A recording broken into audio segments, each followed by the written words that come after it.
A cannonball splits the deck open, planks spraying up like matchsticks, and the boy running toward the blast isn't fleeing it. He's 9 years old.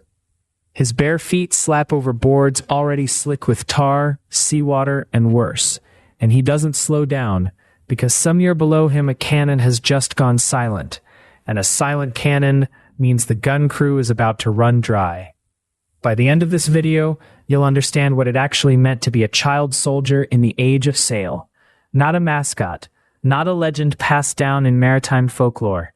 A kid whose body stood, quite literally, between a warship and silence. You probably picture a powder monkey as some cute nickname for a ship's errand boy. Minor, almost charming, nothing like real combat. Forget that picture. It's about to get demolished. Start with the job itself, because nobody sat this boy down and asked if he wanted it. Powder monkeys were typically boys or young teens, some documented as young as 8 to 12 years old, and they weren't chosen at random. They were chosen specifically for being small, specifically for being fast. Many arrived aboard through the only channels available to a poor family in this era. Sons of warrant officers brought up in the service, orphans passed through charitable institutions like the Greenwich Hospital School, or boys simply signed on because a ship was one less mouth to feed at home. Officially rated boy third class in the muster books, they were paid a fraction of what an ordinary seaman earned, sometimes only a shilling or two a month. Their job was to sprint gunpowder cartridges from the magazine, deep in the ship's hold, up through decks and companionways to the guns, over and over, for as long as the battle lasted. No breaks, no substitutes waiting in line behind them. Why a child, and not just a smaller adult? Because a short, quick body could dodge through the cramped, low-ceiling gun decks of an 18th century warship faster than a grown man could. Efficiency, not sentiment, put him there. But small and fast is exactly what made this job a death sentence in 3 different ways. And the first one had nothing to do with the enemy. It was the ship itself. The magazine sat below the waterline, dark, cramped, airless, packed floor to ceiling with barrels of loose gunpowder.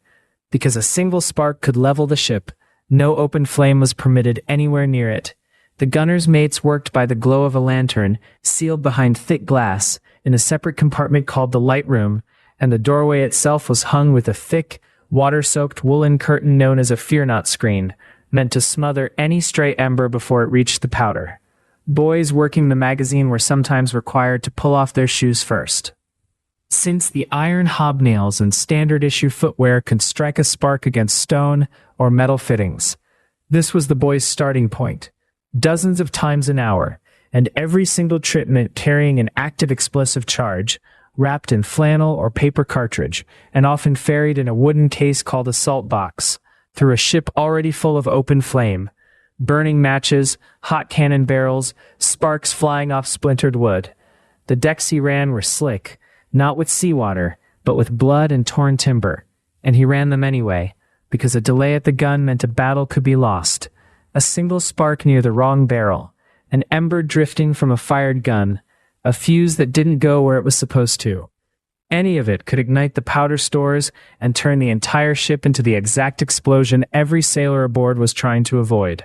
And that's before the enemy even factors in, because during an actual broadside, the powder monkey wasn't running through danger. He was running through the danger, the center of it. So picture what a broadside actually did to a wooden ship, because this is where the myth of the cabin boy job completely falls apart. Napoleonic-era naval combat meant ships trading cannon fire at point-blank range, sometimes just yards apart, with iron balls tearing through oak hulls, then through the men standing behind them.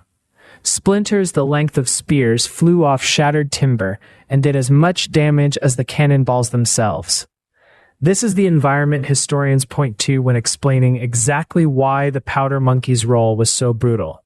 He worked inside that carnage. Not near it. Inside it. At Trafalgar in 1805 alone, British crews recorded roughly 458 killed and well over 1,000 wounded across the fleet. And ship musters from vessels like HMS Victory confirm boys well under 16 were raided aboard, moving through those same decks while the guns fired.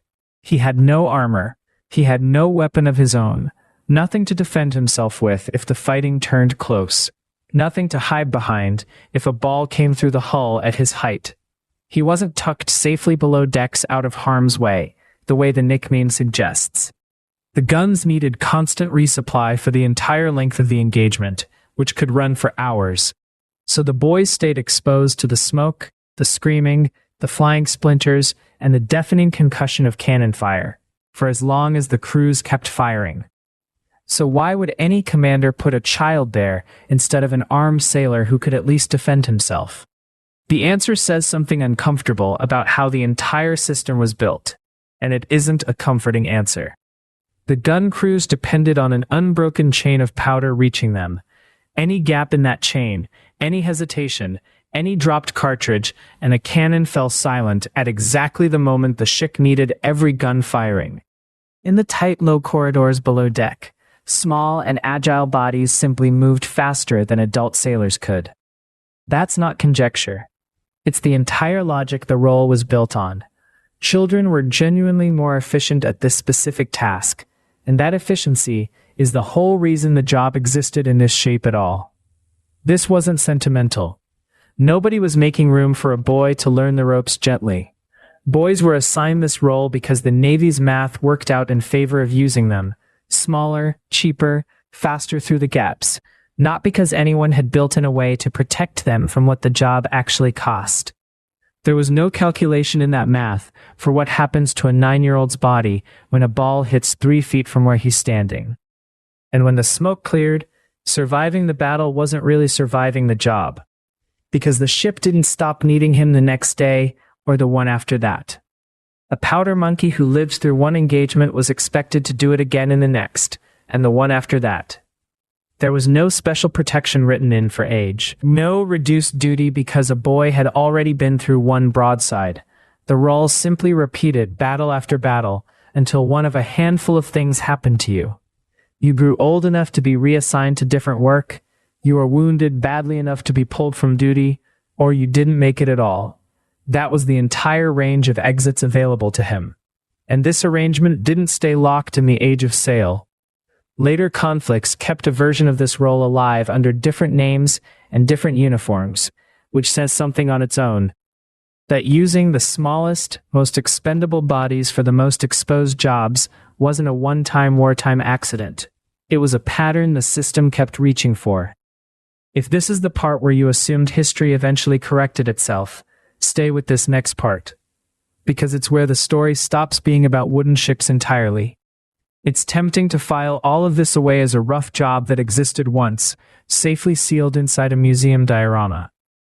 But strip away the timber hull and the cannon smoke, and look at the actual shape of the arrangement underneath.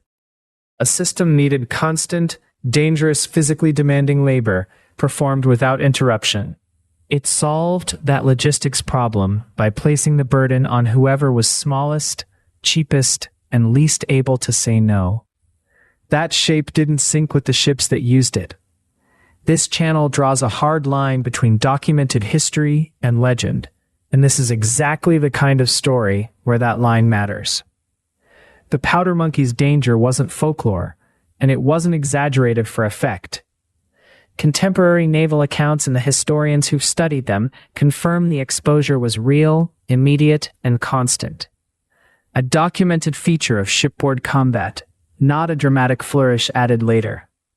The cute nickname modern culture attached to this role is its own kind of erasure. It lets you hear powder monkey and picture something almost affectionate, instead of picturing what the job actually demanded of a child's nervous system, minute after minute, inside a battle that could kill him in a dozen different ways at once. So the real question isn't only what it cost him, though it cost him plenty. It's what it means that his usefulness was the entire justification for putting him there in the first place. And that question doesn't stay in the 18th century. Somewhere in your own life, you've probably been the one asked to move fast, absorb risk, and not ask too many questions, because the system needed it done, and you were positioned to do it. It's worth sitting with how easily the word efficient gets used as a substitute for the word cared for. You get to ask the question that boy never had the standing to ask. Whose math is this actually solving? The powder monkey wasn't a mascot, and he wasn't a quaint detail in a maritime history book. He was a child whose small body was treated as an efficient piece of a war machine, exposed to explosion, to dismemberment, to constant grinding terror, inside a system that never built in a version of the job where he was protected. This wasn't fiction. This was somebody's whole life. Cursed roles.